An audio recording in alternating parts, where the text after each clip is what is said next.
Yes प्रभु, please start. Shrimad Bhagavad Gita महात्म्य अध्याय 13।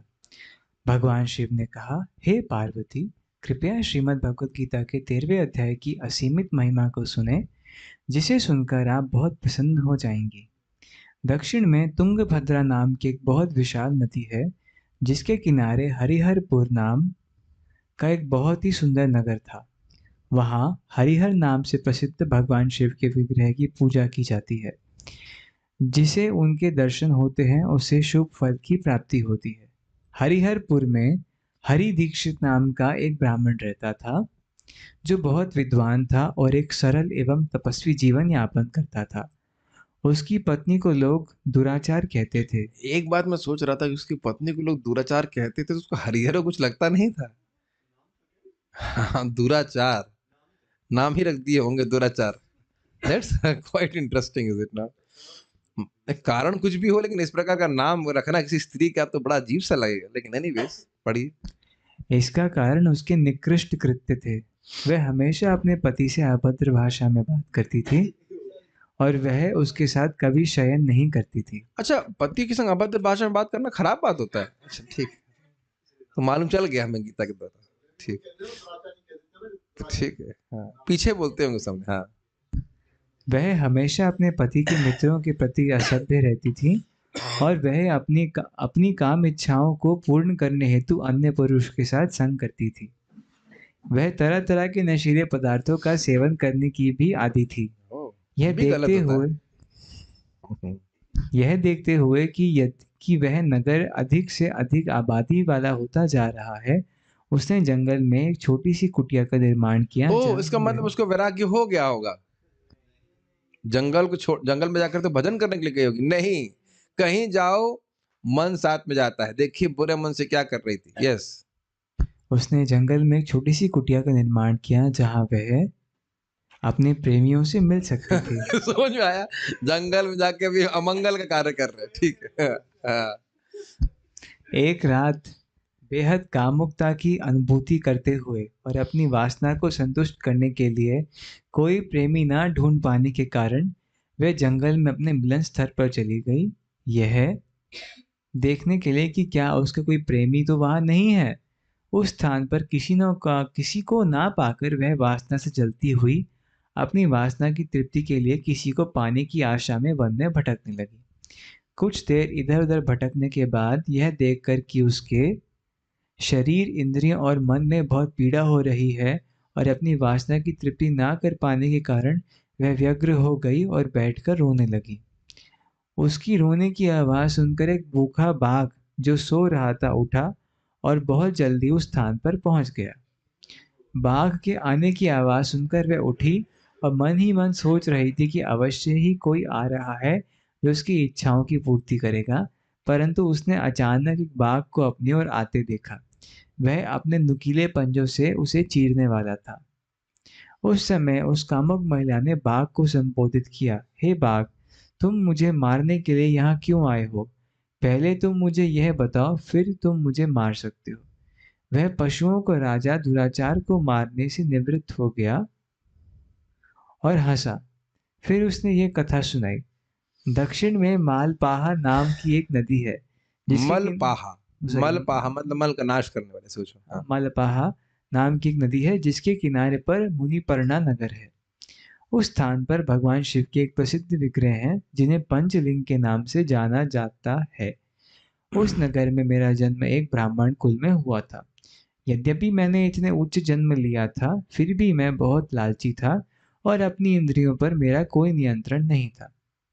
मैं नदी के किनारे बैठकर उन लोगों के लिए यज्ञ करता था जो इस तरह के यज्ञों में भाग लेने के योग्य नहीं थे। मैं भौतिकतावादी व्यक्तियों के घरों का भोजन भी करता था। कुछ सुनाई दे रहा है? कभी भी व्यक्ति को केवल ऐसे व्यक्ति के घर में नहीं, प्रभात बोलते हैं, यदि आप प्रचार के लिए नहीं जा रहे हो तो कभी नहीं खाना चाहिए। ये हम साधुओं को तो बहुत ध्यान रखना चाहिए।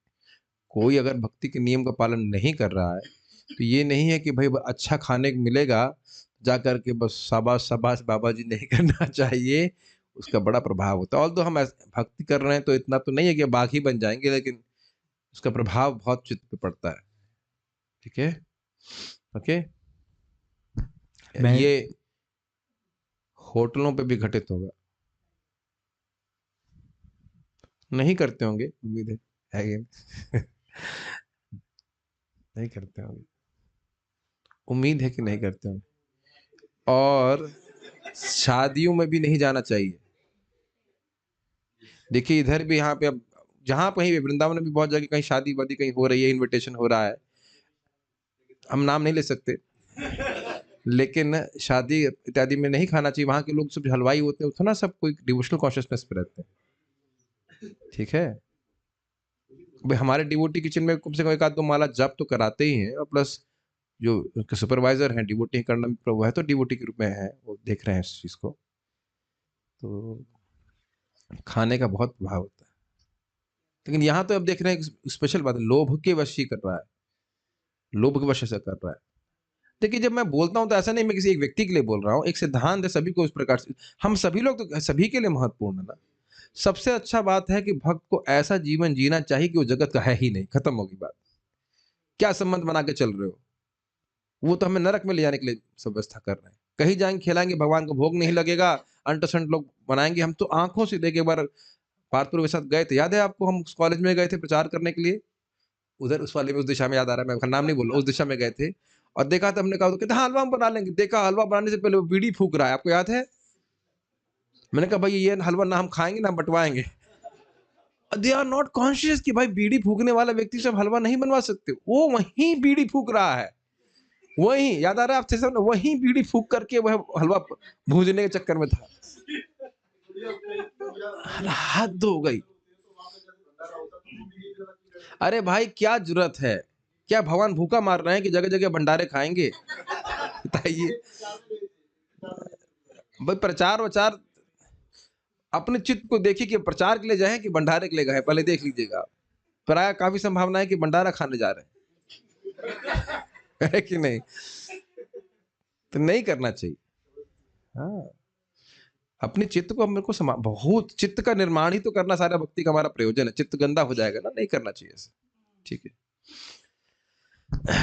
मैं देव यज्ञ और पूजा करने के नाम पर आवश्यकता से अधिक धन एकत्र करता और उसे अपनी इंद्र तृप्ति के लिए उपयोग करता। और ये आप अपने भक्ति में भी मैपिंग करते रहिए। ऐसा नहीं कि अब कोई भक्त आपको डोनेशन, भक्त हो गए हैं, कुछ डोनेशन मिल रहा है तो हाँ अब जो है बढ़िया वाली धोती 500 रुपए की है, उजरा जो चक चक धोती कितने रुपए की है, बताइए।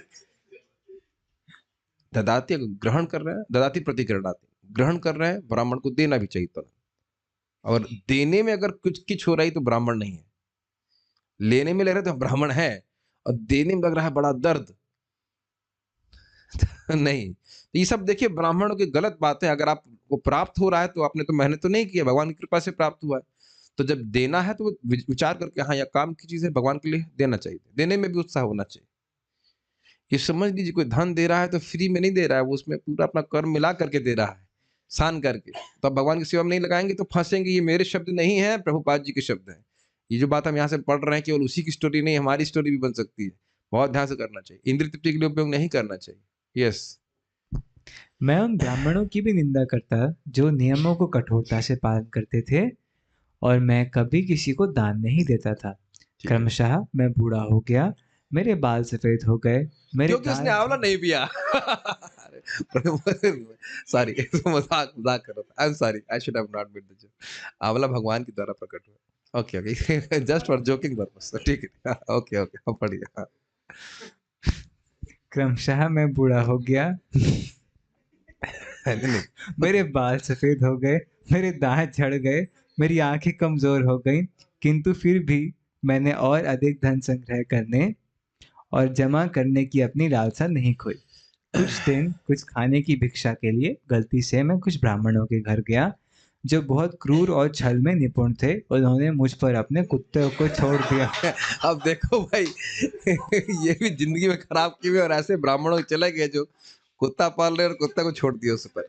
क्रूर होगा ना, वो कुत्ता काटेगा, उसे किसी को दुख मिलेगा। आगे देखिए। उन कुत्तों में से एक ने मेरे पैर को काट लिया और मैं गिर गया और अतिशीघ्र मृत्यु को प्राप्त हो गया। उसके पश्चात मुझे यह बाघ का शरीर मिला और मैं इस खतरनाक जंगल में रह रहा हूँ। सौभाग्य से मैं अपने पिछले जन्म को स्मरण करने में सक्षम हूँ और इस जन्म में मैं किसी भक्त, सन्यासी या सती स्त्री पर आक्रमण नहीं करता हूँ। केवल पापी व्यक्तियों और चरित्रहीन स्त्रियों को ही मैं अपने भोजन के रूप में ग्रहण करता हूँ। काफी सिलेक्टिव था वो। उससे पूछो, तुमने पहले तो गलत जगह खाया, अब फिर गलत लोगों को खा रहे हो। ऑब्वियसली अच्छे लोगों को तो नहीं खाना चाहिए, किसी को तो खाएगा ही। हाँ। क्योंकि तुम सबसे अधिक चरित्रहीन और पापी स्त्री हो, इसलिए तुम निश्चित रूप से मेरा भोजन बनोगी। बाघ ने अपनी बात समाप्त करने के बाद उस पापी स्त्री को खा लिया। इसके जय बाद जय बोल रहा है, अच्छा। इसलिए यमदूतों ने उसे दुयद नाम के नरक में फेंक दिया, जो मल मूत्र और रक्त से भरी झील है। और उस गंदी जगह में 10 लाख कल्पों के लिए रहना पड़ा। और उसे उसे उस गंदी जगह में, उस गंदी जगह में 10 लाख कल्पों के लिए रहना पड़ा। अब आप लोग अपनी बुद्धि लगाना शुरू करें। 10 लाख कल्प, एक कल्प हो गया एक दिन, तो क्या 10 लाख दिन होते हैं ब्रह्मा जी की आयु में? वे विचार कर लीजिए कि एक साल में 365 दिन, और 365 दिन गुणा 100 कितना हो गए? 36,500। तो 36,500 कल्प ही हो सकते हैं, और यहाँ बोल रहे हैं 10 लाख कल्प। तो वही समझना है, रिलेटिव फीलिंग ऐसी आ रही है कि 10 लाख कल्प ऐसे। ठीक है। उसके बाद उसे रौरव के नाम से जाना जाने वाले नरक में फेंक दिया गया। जाने जहाँ जाने वाले होने चाहिए ना, जाना जाने, नहीं प्रसिद्ध नर्क में फेंक दिया गया। वहाँ एक जहाँ जहाँ वह 100 मनवंतरों तक रही, यानी कि जिसके ब्रह्मा जी के दिन से भी एक अधिक। नहीं नहीं नहीं, सॉरी सॉरी, नहीं ब्रह्मा जी ने 1.5 मनवंत, नहीं 100 मनवंतर बोल रहे हैं। मनवंतर तो 14 ही होते हैं ना, 14 मनवंतर, तो कह रहे हैं कि 100 मनवंतर। तो अब बस छोड़ दीजिए, बस छोड़ दीजिए, जाना नहीं है। हाँ। हाँ। जिसके पश्चात उसने फिर से एक स्त्री चांडाल के रूप में पृथ्वी पर जन्म लिया। फिर से वह उसी पापमय जीवन शैली से जी रही थी जैसे वह पहले थी। अपने पाप इतना पिटाई होने के बाद भी पाप प्रवृत्ति नष्ट नहीं हुई। और देखिए नाम कितना शक्तिशाली है, इतना पिटने के बाद भी। ये सही बात, पढ़िए। अपने पाप कर्मों के कारण उसे कुष्ठ रोग एवं तपेदिक हो गया। संयोग और सौभाग्य से वह एक बार हरिहरपुर के पवित्र स्थान और जम्बक देवी पार्वती के मंदिर के निकट गई। उसने महान संत वासुदेव को देखा, जो सदैव श्रीमद् भगवद गीता के 13वें अध्याय का पाठ कर रहे थे। उनके मुख से उसने उस पाठ को सुना और आकर्षित होकर उसने इसे बारंबार सुना और उसके कर्मों के फल से पूरी तरह मुक्त हो गई। उसके उसने भगवान विष्णु के समान एक चतुर्भुज रूप प्राप्त किया और उसे वैकुंठ ले जाया गया। आपने एक बात बहुत महत्वपूर्ण ध्यान दी। इतने समय दुख भोगी, लेकिन क्या कहें, कोई परिवर्तन नहीं आया, फिर पापमय बुद्धि रही। लेकिन एक भक्त का संपर्क प्राप्त हुआ और एक ही जन्म में वैकुंठ जाने का अधिकार प्राप्त हो गया। तब देख रहे हैं भक्ति की शक्ति कितनी अद्भुत है। तो हम लोग अब 13वें अध्याय का पारायण करेंगे। श्रीमद् भगवद गीता की जय। श्रील प्रभुपाद की। श्रीमद् भगवद गीता अध्याय 13। अर्जुन उवाच प्रकृतिं पुरुषं चैव क्षेत्रं क्षेत्रज्ञमेव च एतद्वेदितुमिच्छामि ज्ञानं ज्ञेयं च केशव। श्री भगवान उवाच इदं शरीरं कौन्तेय क्षेत्रमित्यभिधीयते एतद्यो वेत्ति तं प्राहुः क्षेत्रज्ञ इति तद्विदः।